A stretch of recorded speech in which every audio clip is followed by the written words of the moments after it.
Imamo, kao što sam rekao, 10 klubova i 62 pojedinačne rasprave. Prvi je na redu Klub zastupnika Domovinskog pokreta i poštovani zastupnik Zlatko Hasanbegović, izvolite. Poštovani predsjedniče Sabora, Vlade, ministri, sabornici, kao i uvijek s ove govornice krenimo ab ovo. Grad Zagreb je 22. ožujka pogodio razorni potres koji je za posljedicu imao katastrofalnu štetu pretežito, ali ne i jedino u kulturno-povijesnoj jezgri i nažalost gubitak, što se zaboravlja, jednoga mladoga života. Pred nama je zadaća pronalaska najboljeg zakonskog rješenja o obnovi. Preduvjet za to, osim naravno političke volje u ovom Saboru, jest odgovor na ključno pitanje koje glasi zašto je potres od 22. rujna imao tako katastrofalne posljedice u šteti koja se procjenjuje minimalno na 11,5 milijardi eura. Dio odgovora naravno leži u geofizičko-seizmološkim nepredvidljivim razlozima koji ljude pred potresom čine nemoćnima, raspravu odgovornosti za taj dio štete bespredmetnom. U svim višemjesečnim političko-parapolitičkim i teorijsko-stručnim raspravama, više ili manje suvislim, izostao i drugi dio odgovora na ključno pitanje zašto je potres imao baš takve katastrofalne posljedice u donjogradskoj jezgri, a ne značajno manje, neovisno o njegovoj jačini koje bi same po sebi bile neizbježne.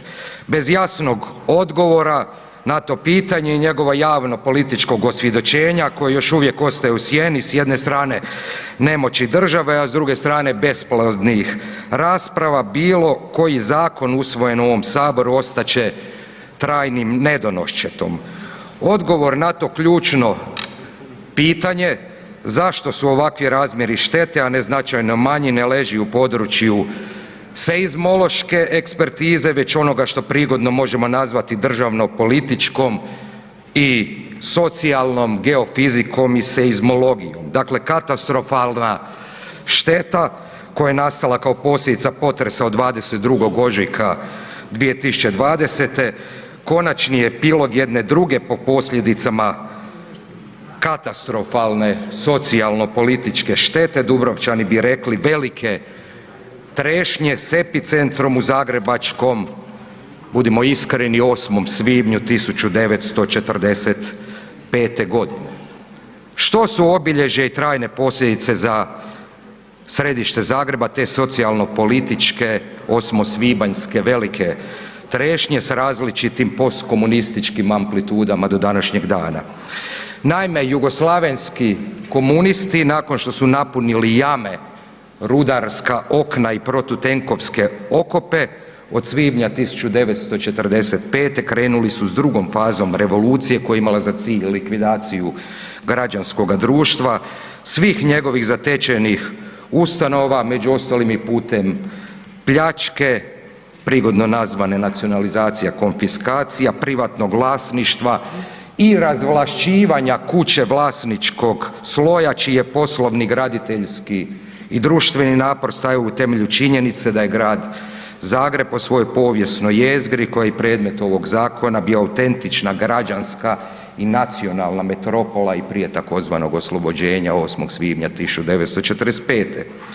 Nakon provedbe tog protuvlasničkog revolucionarnog zahvata zagrebačka povijesna jezgra pretvarana je u polustoljetni, inženjerski rečeno u građevinsko-konstrukcijskom smislu zapušteni, oronuli geto i kulisu prepuštenoj društvenoj nebrizi i propadanju koje su uz poneku obitelj izvornoga vlasnika useljeni putem takozvanog stanarskog prava pouzdanici režima različitog stupnja iz redova kojih se smjenom naraštaja u značajnoj mjeri novačila i naša postkomunistička, primjerice iz zadnjeg saziva CKSKH, takozvana urbana, salonska, aktivistička i pseudo-subverzivna kulturnjačka antifa ljevica.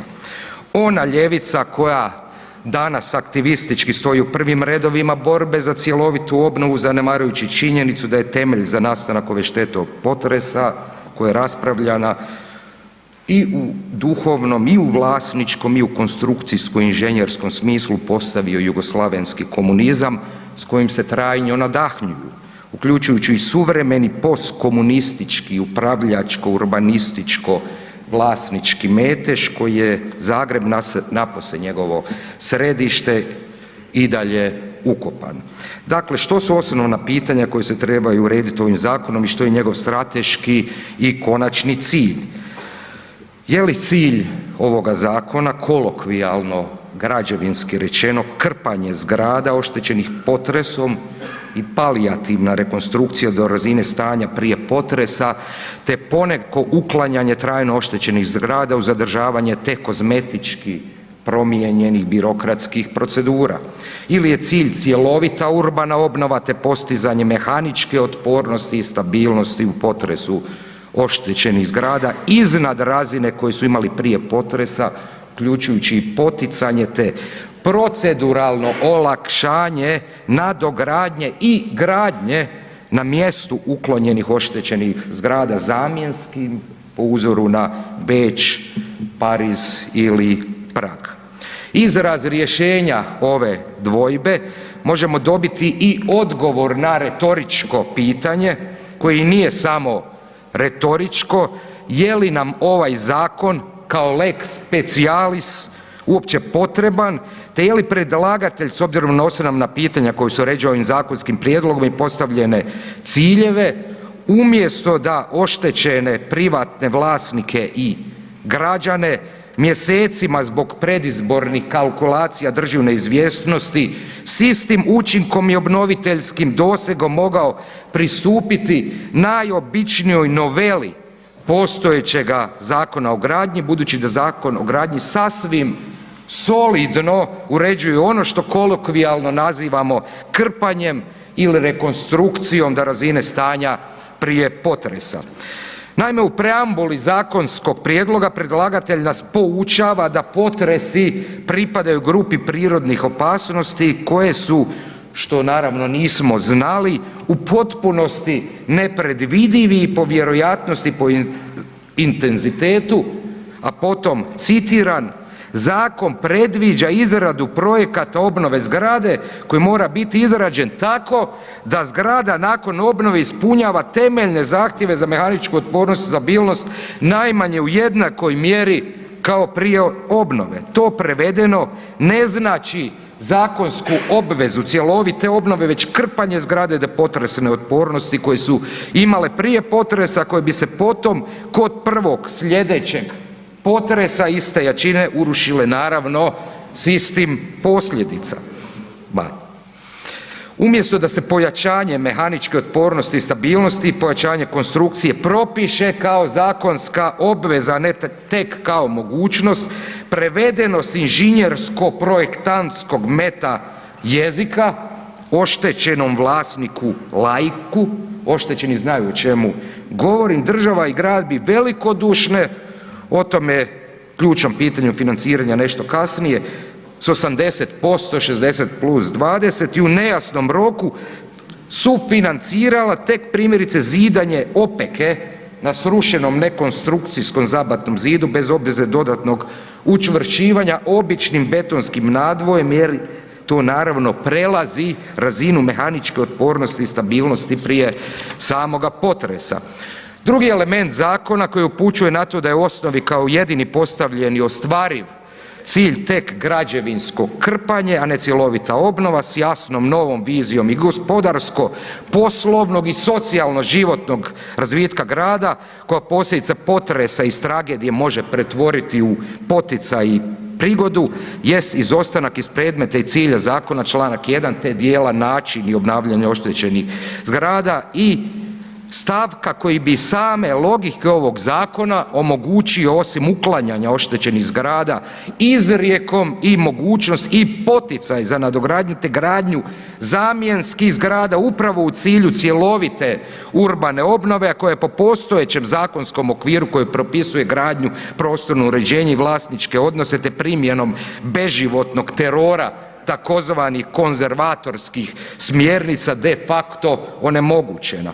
Umjesto da se potiče i stimulira takozvano krpanje i dovođenje u stanje otpornosti na potres prije potresa i to na račun svih poreznih obveznika, upravo ovaj zakon treba biti razvojna točka preokreta za grad Zagreb, posebice njegovu zamrslu povijesnu urbanu cjelinu koja može oživjeti samo gradnjom novih, boljih i sigurnijih zamjenskih zgrada s više etaža i stanova na istom tlocrtu, čime bi se obnova isplatila i bez državnog zaduživanja koje se ne mogu izgraditi državnom intervencijom već isključivo harmonizacijom ne špekulantskoga već legitimnog poslovnog i ulagačkog nešpekulantskog interesa s jedne strane te zatečenog vlasničkog interesa oštećenog u potresu s druge strane.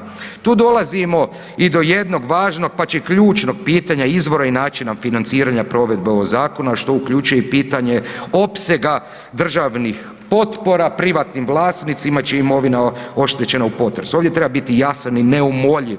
Procijenjenih potrebnih 11,5 milijardi eura samo u svrhu obnove Zagreba nema niti će ih u doglednoj budućnosti biti. Tko to tvrdi obmanjuje javnost u svrhu jeftinog politikantstva i predizbornih kalkulacija osim ako se projekt obnove i provedba zakona zamišlja kao 100-godišnji poduhvat obnove dvorca Zende u kojem ne žive ljudi, a ne kao projekt razmjerno brze obnove grada kao živog društvenog tkiva u kojem žive ljudi. U tom smislu mi pada na pamet znakovit naslov sjajne sociološko-identitetske studije moga umirovljenog institutskog kolege Ivana Rogića čiji je naslov ne što je Zagreb, već tko je Zagreb.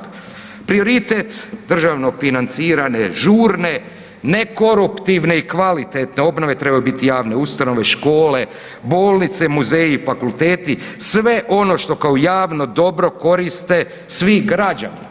Jer je iluzija da ona država koja nije u stanju brzo i kvalitetno obnoviti državno javno vlasništvo može uspješno i djelotvorno sufinancirati obnovu privatnoga vlasništva. Gospodin Plenković nakon što je hirotonisan ili rukopoložen u poznatim okolnostima kao svoju političku misiju označio je suzbijanje utjecaja populizma i demagogije u hrvatskom političkom životu.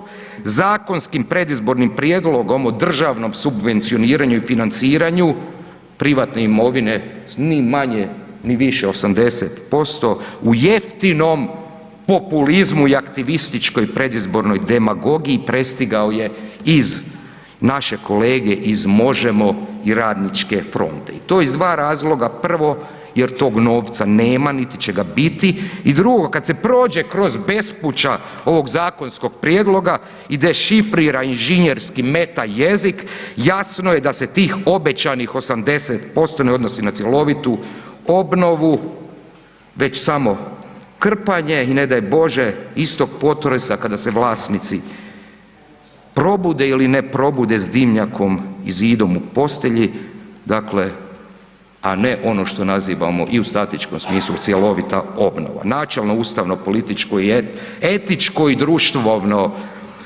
pitanje glasi trebaju li i zašto i u kojem opsegu svi hrvatski porezni obveznici sufinancirati obnovu oštećenog privatnog vlasništva u povijesnoj jezgri grada Zagreba koje je po svojoj tržišnoj vrijednosti bez sumnje među najskupljim u hrvatskoj državi. Odgovor na to pitanje nije jednostavan i proizlazi ako nije riječ o politikantstvu i demagogiji iz načelnog političkog, svjetonazornog i ako hoćete ideološkoga stava. Vlasnici oštećene imovine, barem više desetaka onih s kojima sam razgovarao i koji do svog vlasništva nisu došli ni tranzicijskim mešetarenjem, ni jeftinim otkupom otete tuđe imovine, već nasljedstvom ili poštenim radom, niti ne očekuju od države da im pokloni novac, posebice ako bi to predvidljivo značilo da će najmanje sljedeće 3 ili 5 godina živjeti bez tople vode i grijanja.